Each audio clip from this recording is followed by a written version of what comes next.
Bonjour. Eh ben écoutez, moi on peut pas vous parler de voies fluviales en Europe, c'est le titre de cette émission qui s'appelle Les autoroutes de l'eau, sans au moins passer un peu de temps dans les deux pays en Europe qui ont le plus de voies fluviales, à savoir les Pays-Bas, bien sûr, et cette voie de 3500 km qui traverse toute l'Europe depuis les Pays-Bas, ça on l'a dit, jusqu'à la Roumanie.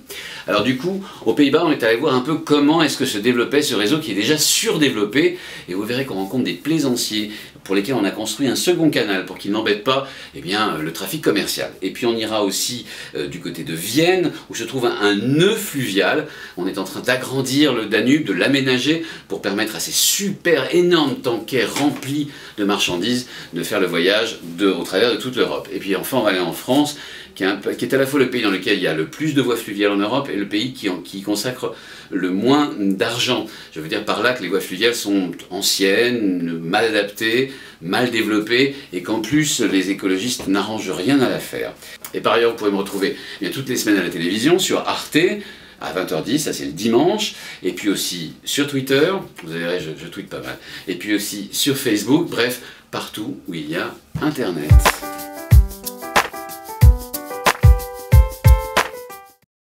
Tu t'es intéressé aux voies fluviales, Anthony, avant cette émission? Écoute, pour tout te dire, non. Mais non dans le sens d'un sens très français. C'est-à-dire qu'en France, les voies fluviales, c'est le canal du Midi, c'est un endroit où on va passer 15 jours en vacances, et c'est pas vraiment un endroit économiquement sérieux. En fait, quand on s'y intéresse un tout petit peu plus, c'est à ça que servent aussi les enquêtes du blogueur, eh bien, on se rend compte qu'en fait, il y a un enjeu majeur autour des voies fluviales en Europe, et qu'on n'est pas, en tout cas en France, en train d'en prendre le meilleur parti.